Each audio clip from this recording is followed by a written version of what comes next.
Привет, командир.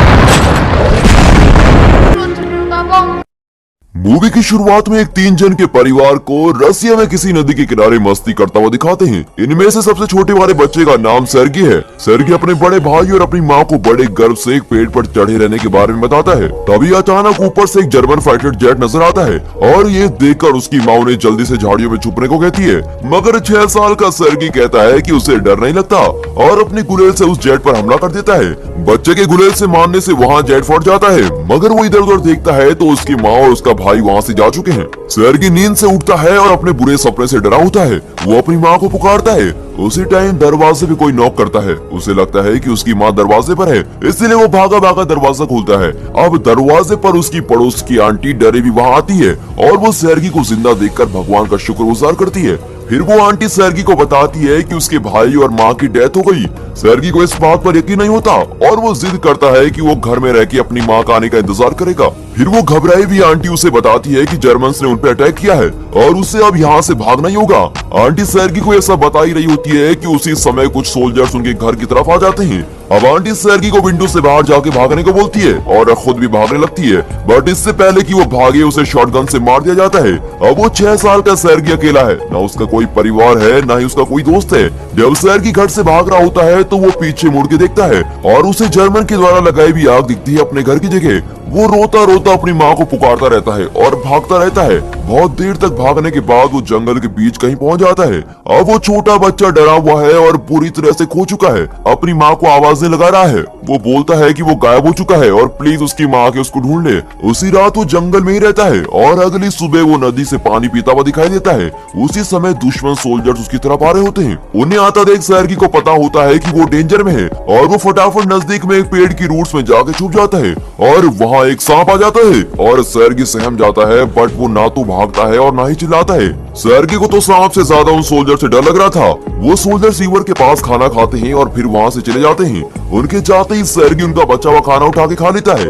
सर्गी बहुत थक चुका है। सर्गी ने 2 दिन से प्रॉपर खाना नहीं खाया और बिना किसी मंजिल के बस वो चलते ही जा रहा है। उससे और चला नहीं जाता और वो गिर जाता है, बट फिर भी लंगड़ाते हुए सही वो चलता ही रहता है। चलते चलते उसको रास्ते में बेरीज दिखाई देते हैं और वो उन्हें खाने रुक जाता है और उसी समय पर वहाँ पर एक एक्सप्लोजन होता है जिससे वो डर जाता है। सर्गी को अब चक्कर आ रहे होते हैं और उसे लगता है कि उसके पीछे कोई आ रहा है, मगर वो फिर भी चलते ही रहता है और पीछे मुड़कर बोलता है कि जो कोई भी है मैं उससे डरता नहीं।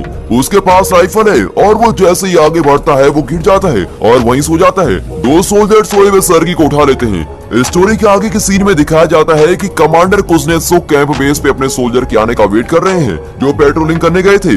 वो 2 सोल्जर सर्गी के साथ वहाँ आते हैं जो कि बहुत जख्मी और कमजोर दिखाई देता है। जब सर्गी उठता है तो वो अपने आप को सोल्जर्स के बेस में देखता है, पर तभी वहाँ पे मौजूद सोल्जर्स उसको बताते हैं कि वो उसकी साइड है। सर्गी उन सोल्जर्स को अपना नाम बताता है और कमांडर कुज़नेत्सोव से हाथ मिलाता है और उन्हें अपने आप को इंट्रोड्यूस करने को बोलता है। अब ये देख के सभी सोल्जर्स हंसने लगते हैं, इंक्लूडिंग कमांडर कुज़नेत्सोव। सोल्जर्स सर्गी को पानी पिलाते हैं और फिर खाना खिलाते हैं और सब सोल्जर उसके पास ही बैठ जाते हैं और उसके साथ बातें करने लगते हैं। कमांडर जो कि एक सख्त मिजाज का आदमी है, वो भी सर्गी के साथ खेलते हैं और उसका ध्यान रखते हैं। कात्या नाम की एक नर्स सर्गी की चोट का इलाज करती है। सर्गी कात्या से कहता है कि उसकी चोट पे वो टैंक बना दे क्योंकि वो भी बड़े होके एक सोल्जर बनना चाहता है। अब ये सब सुन के कात्या भी उस बच्चे से इम्प्रेस हो जाती है। वहाँ पे जितने भी इंजर्ड सोल्जर्स थे वो सब सर्गी की बात करते हैं और अच्छा महसूस करते हैं। कमांडर सर्गी से मिलने आते हैं और सर्गी उनकी गन और बैट से खेलता है। वो बुलेट्स निकालकर अपनी पिस्तौल सर्गी को खेलने के लिए देते हैं और सर्गी के सब सवालों का जवाब देते हैं। सर्गी कमांडर को अपना टैंक दिखाते हैं जो उसे नर्स कात्या से अपने पेट पे बनवाया होता है और कमांडर को बोलता है कि वो भी बड़ा होकर एक सोल्जर बनेगा। नर्स कात्या कमांडर से कहती है कि सर्गी बहुत जल्दी ठीक हो रहा है और सर्गी को बटालियन के साथ ही रहने दो, लेकिन कमांडर बोलते हैं कि सर्गी के लिए ये सही नहीं होगा क्योंकि यहाँ पर वॉर का खतरा है और कभी भी फायरिंग हो सकती है। हम उसको एक ऑर्फनेज में भेजने की कोशिश करेंगे। सब सोल्जर्स अपने फ्री टाइम में सर्गी के साथ खेलते हैं और बातचीत करते हैं। वो उसके लिए जो खाना उनके घर से आया होता है वो भी लाते हैं और उससे अपने बाइनोकुलर से खेले देते हैं। एक दिन एक सोल्जर जाके कमांडर से बोलता है कि सर्गी के होने से उन्हें ये महसूस नहीं होता कि वॉर चल रही है और वो सब सर्गी से बहुत प्यार करते हैं और उसके साथ एक क्लोज कनेक्शन महसूस करते हैं और उन्हें सर्गी उनके बच्चे जैसा ही लगता है, इसीलिए सर्गी को बटालियन के साथ ही रहने दे। बट कमांडर उस सोल्जर को साफ ना कर देता है क्योंकि सर्गी का उनके साथ रहना बिल्कुल भी सेफ नहीं। उस दिन एनिमीज अटैक करते हैं और बहुत सारे सोल्जर्स इंजर्ड हो जाते हैं। कमांडर सर्गी को बताते हैं कि उसे ऑर्फनेज ले जाने के लिए एक व्हीकल आया है और सर्गी को एक गिफ्ट देते हैं जो एक वुडन पिस्टल होती है। सर्गी तभी कमांडर के गले से लगकर उन्हें बताता है कि वो उनकी सेफ्टी चाहता है। कमांडर सर्गी की बातें सुन के पिघल जाते हैं और उसे अपना बेटा मानकर बटालियन के साथ रहने की परमिशन दे देते हैं। उस रात सभी सोल्जर्स बहुत खुश होते हैं और सर्गी के लिए उसके साइज की सोल्जर यूनिफॉर्म ढूंढते हैं। कमांडर सर्गी को उठाता है और उसे वो कपड़े दे देते हैं। अब सर्गी वो कपड़े पहनकर इधर उधर खुशी से भागता है और मस्त मजे करता है और सब सोल्जर्स उसको सोल्जर बॉय बुलाते हैं। इसी दौरान जर्मन्स उनकी बटालियन पर एयर अटैक लॉन्च कर देते हैं। सोल्जर जल्दी से सर्गी को सेफ जगह पे लेके जाते हैं और बाकी सोल्जर्स वहां जंग करते हैं। इंजर्ड सोल्जर्स की तादाद बहुत ज्यादा हो जाती है और ये सब देखकर सर्गी उनकी मदद करना चाहता है। सर्गी इंजर्ड सोल्जर्स को पानी पिलाता है और तभी एक सोल्जर सर्गी को लेटर पढ़ने को बोलता है जो उसकी फैमिली से आई होती है क्योंकि उसकी आंखों पे बैंडेज लगी होती है। सर्गी को पढ़ना तो नहीं आता, इसीलिए वो खुद से बना के लेटर पढ़ता है और उस इंजर्ड सोल्जर को बोलता है कि उसकी काऊ ठीक है। और वो सोल्जर उससे बताता है कि बेटा मेरे पास तो काऊ ही नहीं है। और बाकी के सोल्जर्स भी उसको लेटर पढ़ते रहने को बोलते हैं और हंसते रहते हैं क्योंकि वो खुद से बनाकर कुछ भी लेटर सुना रहा होता है। कमांडर और कातिया बातें कर रहे होते हैं, वो दोनों एक दूसरे से अट्रैक्टेड हैं बट अपनी फीलिंग शेयर नहीं कर सकते। अब सर्गी अपनी इंट्रोडक्शन बटालियन के एक मेंबर की तरह कमांडर को बताता है। फिर वो एक डिस्ट्रॉयड सोल्जर स्टेशन देखता है और कमांडर उसे अपनी हैट उतार कर रिस्पेक्ट देना सिखाते हैं। नेक्स्ट डे वो कमांडर से एक मिशन मांगता है और कमांडर उसे लेटर्स डिस्ट्रीब्यूट करने को बोलते हैं। सर्गी सब सोल्जर को उनकी लेटर देता है और बदले में उनसे डांस करवाता है।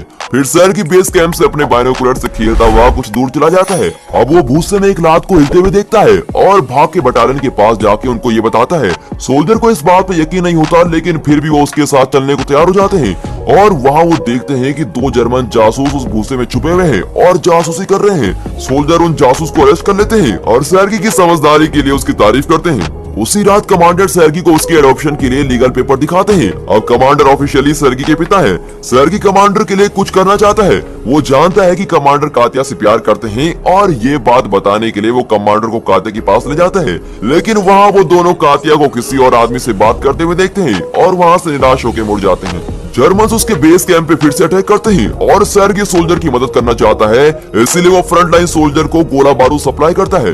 वो सोल्जर्स उसे अंदर जाके शेड में बैठने को बोलते हैं।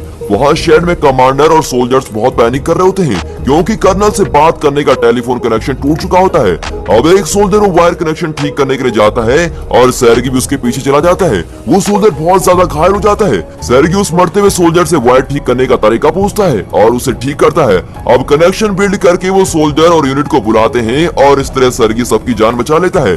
कमांडर कातिया को अपना प्यार एक्सप्रेस करते हैं और उसे सर्गी की मॉम बनने को कहते हैं और कातिया ये सब सुनते ही बहुत खुश हो जाती है। लेकिन इससे पहले कि वो अपनी फीलिंग कमांडर को बताती है, वहाँ एक सोल्जर आता है और कमांडर को एक लेटर देता है और बोलता है कि उसकी ट्रांसफर न्यू बेस पर हो गई है। अगले दिन सब सोल्जर सर्गी के साथ न्यू बेस के लिए चलते हैं।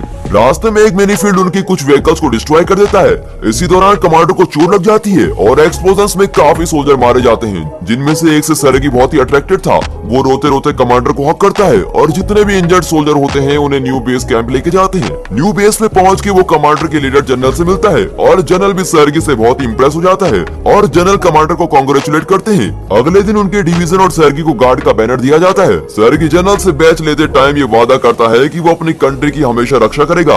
अब एक रात उसका बेस भारी गोलाबारी से अटैक होता है और कमांडर एक खंडर में फंस जाते हैं। सर्गी अपने पिता को बचाने के लिए और सोल्जर को बुलाता है और वो सोल्जर कमांडर को सेफली बाहर निकालते हैं। अगले दिन सर्गी अपने पिता कमांडर से मिलने जाता है। कमांडर को बचाते समय उसके हाथों में काफी चोट आई थी। सर्गी का सब कुछ अब यही था और वो हमेशा उसके साथ ही रहता है और जहाँ भी वॉर के लिए वो सोल्जर जाते हैं वो भी उनके साथ जाता है।